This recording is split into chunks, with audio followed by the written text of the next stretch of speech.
I'm not slighting Sting and Goldberg at all in the sense, but I need you guys to tell me exactly where is this difference between how they're being used right now, because the way I see it, they're being used the same way. And before you say, but Tyler, they're actually using Sting to put over talent.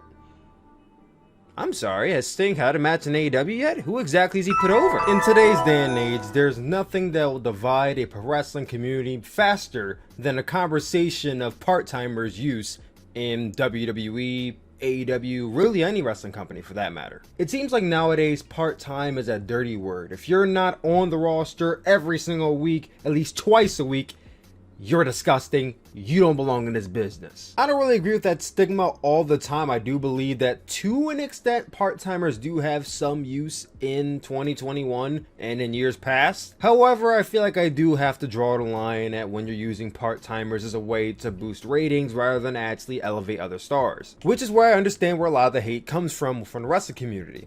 Today, we're going to discuss that in two wrestlers in particular who are well-known part-timers in this day and age. And I think it's going to be an even better discussion because we're actually talking about two part-timers from two different companies. I'm of course talking about AEW and their use of Sting, and WWE and their use of Goldberg. And with that being said, yo, what is going on, guys? It's your boy Tyler Mask, aka Tyler-kun Williams, aka Tyler Suplex, aka the one who lived. And welcome back to another video, guys. For a second, I didn't know what video I was doing. I put up a poll on my community page on youtube.com, and like for a solid day it was like 50-50. It may be different now, but like last I checked, the poll was 49% for Undertaker and 51% for Sting and Goldberg. So it was very neck and neck, but above all, you guys want to see me talk about Sting and Goldberg and what are the differences between those two. So here and now, I'm going to discuss what is the true difference between AEW's use of Sting and WWE's use of Goldberg. And spoiler alert, there's not really much of a difference. I know you're, no, hold on. I know what you're about to say, but there is a difference. I don't really think there is a difference between how these companies are using both men. And I have three solid reasons to support that.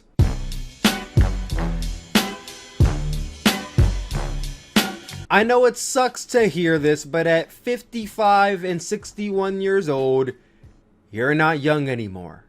You're considered old. And in a day and age when the youngest talent in AEW is 21 years old and the youngest talent in WWE is like what? Probably 19, 20 if you go down to WNXT. The youngest talent across the board are in their early 20s, and the main roster guys, and you're talking about main eventers on AEW, you're getting an average age of about 31 to 35. Maybe the younger stars might be closer to mid to early 20s. Average consensus is your main eventers and your top mid-carders should be guys who are going to be around for a long time. Guys who in 10 years may be nearing that prime age, but they could still go. That is the point of building up younger and newer generation of stars. When you bring in people who've already passed their prime, who've already been at that 20s, 30s periods, already been world champion, already had their reigns, already had their time in the limelight, when you bring them in and they're not doing much outside of winning, what are we accomplishing with that? And I know this is the exact point that every single wrestling fan who defends this goes to, but they're here to boost the ratings. Yes, I get that, and they're doing a good job boosting the ratings. You want to know why? Because casual viewers know these names. They know who Sting is. They know who Goldberg is. So obviously they're going to tune in to see these guys. And obviously the hardcore wrestling fan remembers who Sting and Goldberg was, so they'll tune in to see what they got to say, what they're going to do.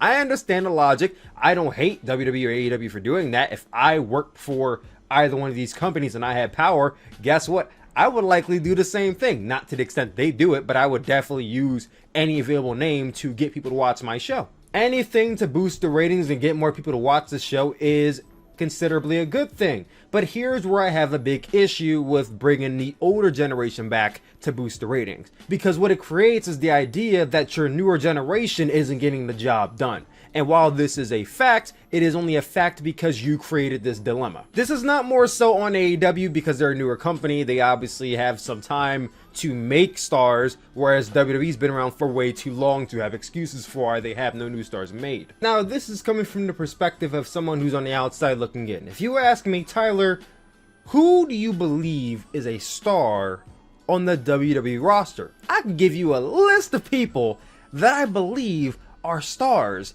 in my eyes, because I believe that the term star for a lot of pro wrestling fans is more akin to the term beauty is in the eye of the beholder, in a sense that what they believe is a star, not actually what a star is supposed to be. When you ask me what is a star, it is somebody who is the main attraction of the show. And as somebody who doesn't watch Raw and SmackDown, I can tell you from what I see on YouTube and from what I listen to on podcasts, who I perceive are the main stars of Raw and SmackDown. When you ask me that, I think of Roman Reigns, I think of Drew McIntyre, I think of AJ Styles, Daniel Bryan, Randy Orton, Kevin Owens, and Keith Lee.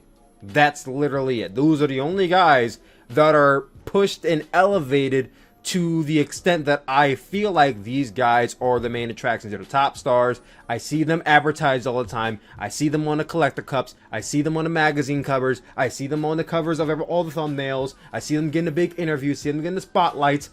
Those are the stars. Everyone else, they are somewhere else on the card. I don't care what their name is.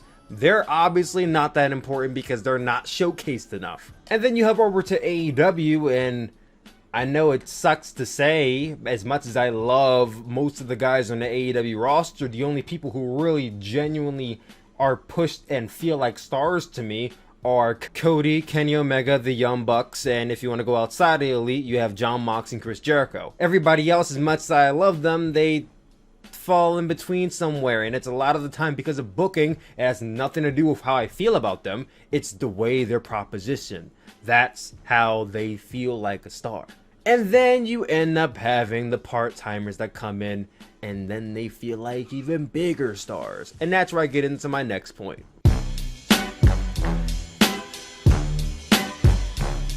AEW's use of Sting and WWE's use of Goldberg are essentially one and the same in this alone. When they come in, they don't come in to have an appearance, say hi, promote whatever they're about to do.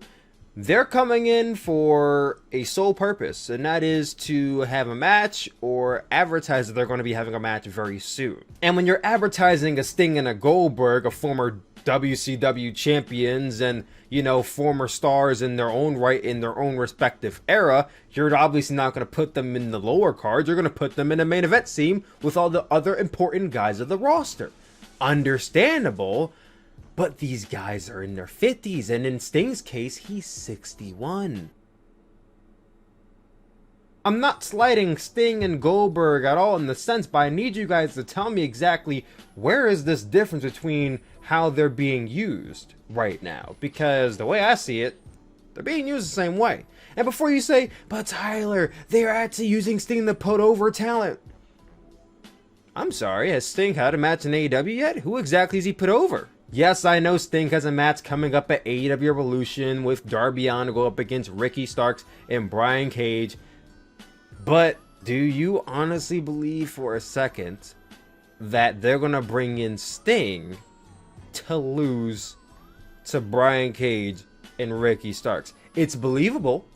Absolutely. But this is Sting's first match in AEW. I honestly don't see how they're going to have Sting and Darby lose, especially when Darby Allin has been TNT champion for 2 months and has only had one defense. He just got the way back over Brian Cage. This seems like the feud hasn't really ended out yet, and the only way you could end it out is if Darby Allin gets the final victory. If Brian Cage and Ricky Starks get the final victory, then obviously they're still set up for a championship match down the line, and this feud should be over soon. So the testament that Sting is in AEW to put over talent has yet to be seen, so let's hold our horses on that before we praise AEW for going against what WWE does with their part-time talent. What's the difference between me and you? You talk a good one, but you don't do what you're supposed to do. And when you look at the way they've been using Goldberg since he came back to WWE, I can understand why fans like myself don't like seeing Goldberg. His first match back in WWE was against Brock Lesnar, which, I ain't gonna lie, I was excited for that match too. He squashed Brock Lesnar, and at the time I didn't like the result, but it was a nice moment to see Goldberg come back. Then he came back for more matches. He entered himself in the 2017 Royal Rumble, where he had a nice run until he was eliminated by The Undertaker. You know what? It's the Royal Rumble. Goldberg had an appearance. Nothing wrong with that. It obviously was setting up for he versus Brock Lesnar again at WrestleMania, but the only way to get to that point where we get that match, in WWE's eyes, was to have it be for the Universal Championship. And you're not going to put the title back on Brock, so obviously we got to put the title on Goldberg. And the only guy who is the Universal Champion right now is one of your top stars at the time, Kevin Owens. So what does that mean you have to do? Well, of course, Goldberg has to squash Kevin Owens, and he does. And what do we accomplish? So Goldberg carries the championship all the WrestleMania, where he loses it to Brock Lesnar because he was due back for a win. That feud's now over. Moving on. Goldberg then comes back to WWE to have one of the worst matches of all time against The Undertaker at Sweet Saudi Money 3. I've never actually seen the full-length match because I've always made it a goal of mine to never watch a WWE Saudi show until the day I die. And even after I die, I'm never going to watch a Saudi show. But I have seen clips of that match, and yeah, it is horrible. But that can't be Goldberg's last match. He has to redeem himself. So he has another match against Dolph Ziggler later in the year, where, of course, he squashes Dolph Ziggler too. Who does this help? Nobody but Goldberg. You would think after actually beating Dolph Ziggler and getting that momentum back from that terrible loss to The Undertaker just a few months back, he could retire and leave well enough alone. But no, he comes back in 2020 to face The Fiend at Sweet Saudi Money 4, where in an unwarranted, unnecessary, and unwanted title change, Goldberg beats The Fiend, and in my opinion, buried The Fiend that night, because in my eyes, I don't think The Fiend never truly recovered from that moment. So Goldberg is now a two-time Universal Champion, both times beating perceived stars at the time who you could even say never got that same momentum back after they lost to Goldberg. And who was it all to build up to? Goldberg versus Roman Reigns, a guy who was already an established star. So it's not like Roman Reigns needed to essentially beat Goldberg or win the Universal Championship from Goldberg, because you're not creating a new star for Roman Reigns. He already is one. Then that all shits to bed. When COVID happens, they shoehorn Braun Strowman into that spot. Braun Strowman beats Goldberg at WrestleMania. Hooray, hooray, hooray, you created a new star. Except you didn't, because Braun Strowman is damaged goods at this point. Braun Strowman had already lost to Brock Lesnar 4 different times before this moment, so many fans at this point didn't really care about Braun Strowman that much anymore. And that of course leads us into Royal Rumble this coming weekend, where he's going to be facing Drew McIntyre for the WWE Championship. And I still firmly believe that Goldberg will likely win that match. I don't want him to, but given his track record, can you blame me for thinking he's going to actually bury Drew McIntyre? I know I'm using the term buried very loosely here. He's not going to bury Drew McIntyre,